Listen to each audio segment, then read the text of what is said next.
Just because he's the UFC president doesn't mean he's not without bias. And when Dana White feels a certain way about a fight, you better believe he's going to let the public know about it one way or the other. As always, if you guys enjoy the video, please be sure to let us know by giving it a like and hitting that subscribe button so you don't miss a thing. And now, without further ado, and ranked in no particular order, here are 10 fights that pissed off Dana White. Anderson Silva versus Demian Maia. And what better way to kick things off than with one of the most infamously disappointing title fights in UFC history. Not only was this bout the headliner of an important card for the UFC on pay-per-view, but this event was also crucial in their attempts to corner the Middle Eastern market, their first official show in Abu Dhabi since the dawn of the Zuffa era. All was going according to plan, and all that remained was for the fights themselves to deliver. Unfortunately, the main event pairing between Anderson Silva and Demian Maia for the middleweight title was, well, a very strange and quite underwhelming contest. Silva obviously had respect for Maia's elite grappling, but as the bout wore on, the champion's antics basically ruined any amount of competitive tension, as he tiptoed around any real head-on collisions. In the post-fight, Dana White slammed Silva for his performance publicly, even calling the main event an embarrassment. I don't think I've ever been more embarrassed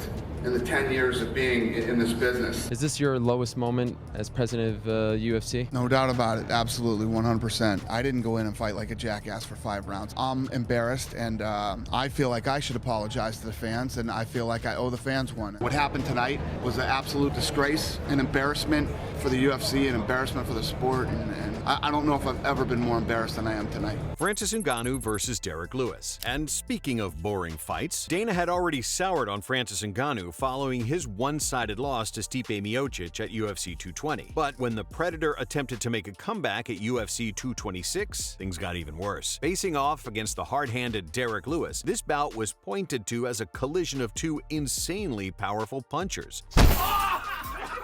With that much power on the table, one of these guys was eventually going to hit the canvas, right? Well, not exactly. Unfortunately, practically nothing happened for the vast majority of the scheduled 3 rounds. And when all was said and done, Lewis was the one to somehow get the decision victory. Dana pretty much gave Lewis a free pass, though, due to his back injury, and instead went off on Francis Ngannou, taking shots at his overblown ego and his handling of fame. Thoughts on Francis Ngannou? I mean, he had so much momentum behind him going into the Stipe fight, shows the flaws in his game a little bit, then comes back and has this fight where he throws, 17 strikes the entire fight, something like that. Where do you feel a guy like that goes from here? Horrible. I think that everybody was talking about him. I thought he was going to be the next guy. I think his ego ran away with him big time. I can tell you that his ego absolutely did run away with him. The minute that happens to you in the fight game, start to fall apart. And this guy's ego just was so out of control. Ego is what hurt Francis Ngannou. And it wouldn't be the last time that these two would butt heads. Chuck Liddell versus Tito Ortiz 3. Chuck Liddell was a phenomenal champion and a good friend to Dana during his time at the top of the sport. Tito Ortiz, on the other hand, despite once being quite close to the UFC president, is now among his biggest enemies, and a guy that Dana is always happy to take shots at if the opportunity presents itself. Tito and I hated each other. You know how many times Tito fought that I wanted to see him just get his ass whooped? Every time he got beat, it was absolute fun for me. So when Tito and Dana White's other nemesis, Oscar De La Hoya, announced that they were bringing Chuck Liddell out of retirement 8 years after his last fight to be served up on a platter for the much younger and in-shape Ortiz, Dana was obviously not happy. Chuck's almost 50 years old. I love Chuck Liddell, and as a friend, I don't think he should fight. And anybody around him who cares about him shouldn't let him fight either.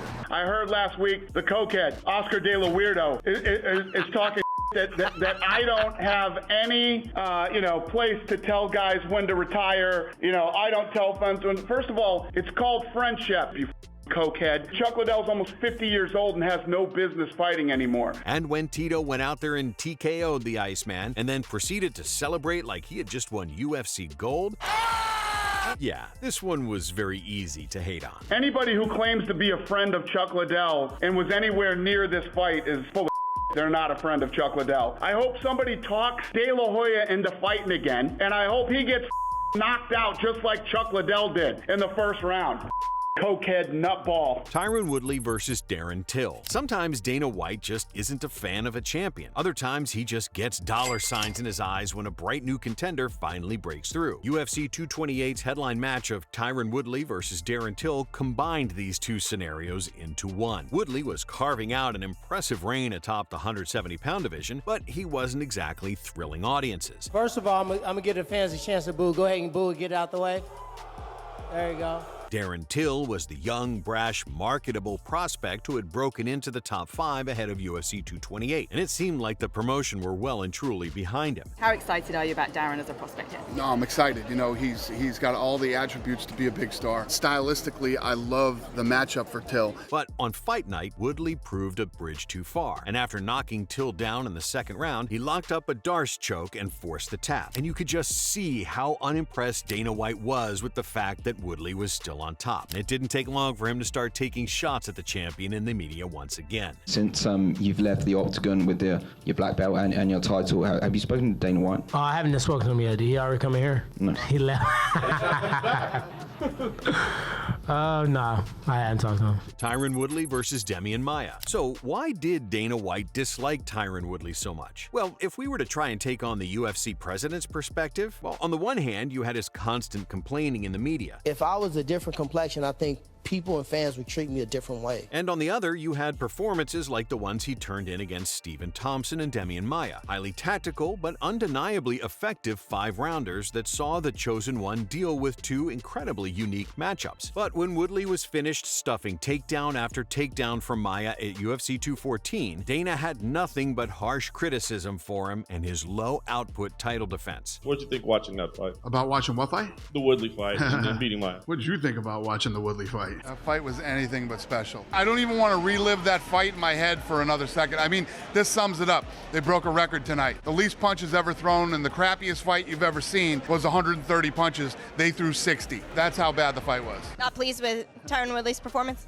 They broke the record for the least punches ever thrown in a title fight. There's not much to be pleased with or to talk about. I mean, what really is there to talk about in that fight? When you get booed out of an arena, it means people don't want to watch you fight. Some might have seen it as a champion adequately overcoming a very tough matchup. Dana was definitely embarrassed by the welterweight king on this night. Israel Adesanya versus Yoel Romero. Look, when you're fighting a genetic freak like Yoel Romero,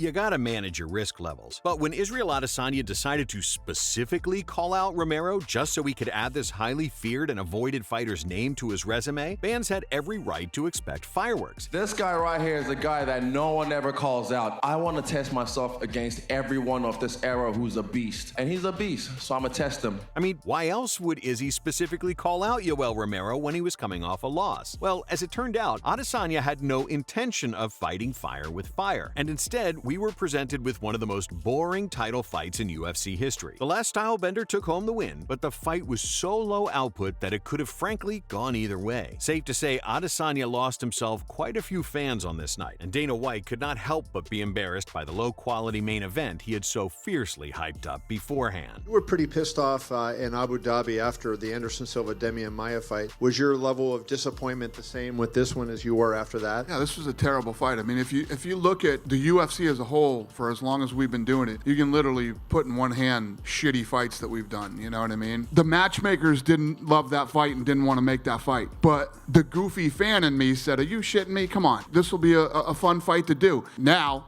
hindsight is 2020. Probably shouldn't have done that fight. We should have waited for Costa, but oh well. I was shocked to see the way that he fought tonight. He had a rough night and he had a bad showing, and I don't know. Dennis Hallman versus Brian Ebersol. This next one is pretty simple. Dennis Hallman versus Brian Ebersol was not a fight that is particularly relevant in the MMA history book, save for one particular reason. Hallman decided to walk to the octagon and fight wearing a pair of speedos. This was, of course, before the Reebok and later Venom deals, but even still, this choice of fight kit really did stand out, and Dana was quick to blast Hallman after the fight, calling his choice disgusting. The shorts on Dennis Hallman, disgraceful, would you say? I mean, how did you feel about that? I'd call it disgusting. That was disgusting. For the first time ever, I'm giving out a thanks for getting those horrifying shorts off TV as soon as possible bonus.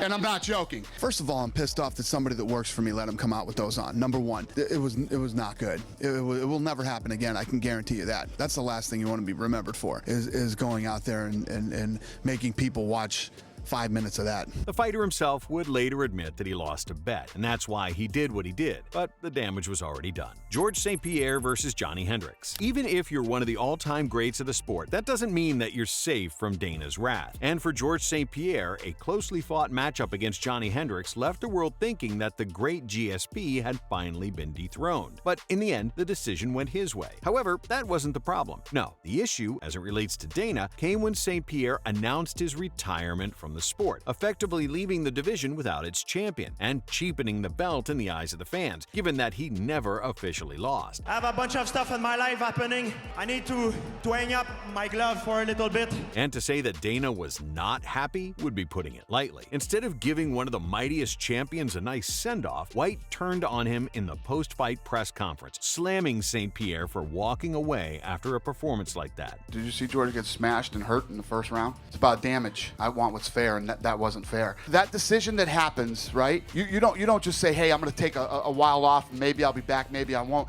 You owe it to the fans, you owe it to that belt, you owe it to this company, and you owe it to Johnny Hendricks to give him that opportunity to fight again. Jan Blachowicz versus Magomed Ankalaev. Draws are an incredibly rare sight in the sport of mixed martial arts. And while from time to time seeing a stalemate in some lower prelim fight is to be expected, a draw in a title fight is not usually the best outcome. And when that title fight just so happens to be for a vacant championship belt, that's where things get truly messy. Jan Blachowicz versus Magomed Ankalaev were tasked with bringing the 205-pound division into a new era, in the absence of its injured champion Yuri Prohaska. But after 5 thoroughly disappointing rounds, Dana White was left totally furious at the lack of drive from these competitors. What are you going to do? I think the main event was terrible. You know, what are you going to do? Did you have anybody winning in the main event? Did you have it? I don't even know. I started to zone out after like 3 rounds, so. And the fact that it was ruled a draw left him in a uniquely awkward spot. Instead of running the fight back and trying again, White was so angry that he basically ruled both men out in the post-fight interview, giving Jamal Hill and Glover Teixeira the next shot at the belt instead. What do you do now, right? I mean, vacant title, a split. You do Glover versus Jamal Hill in Brazil for the vacant title. Is that done? Done. Valentina Shevchenko versus Priscilla Cachoeira. And finally, we come to the bout that basically ruined the career of Mario Yamasaki. Valentina Shevchenko was always going to be a handful at 125 pounds, but setting her up for a fight with Priscilla Cachoeira was never a good idea. In reality, it was a total mismatch, and Valentina proved that on many levels, dominating Cachoeira from start to finish, while doling out an insane amount of punishment. In fact, she landed 217 strikes to Priscilla's 1, and when Yamasaki was asked why he didn't stop, he was told that he wanted to give the underdog a chance to be a warrior. Needless to say, this infuriated Dana White. He said that he was allowing Priscilla to be a warrior. What do you think about that statement? I think it's disgusting. I think it's disgusting. I think he's disgusting, and I never want to see him reffing ever again. For that idiot to say that he gave her the opportunity to be a warrior, no, you moron. You're in there to protect her from herself. He makes me sick. That guy has no business reffing fights, and I promise you, you're not going to see him again. Mario hasn't worked at a UFC event since. And hey, if you guys enjoyed this video, please be sure to let us know by giving it a like and hit that subscribe button so you don't miss a thing. As always, thanks for watching. We'll see you in the next one.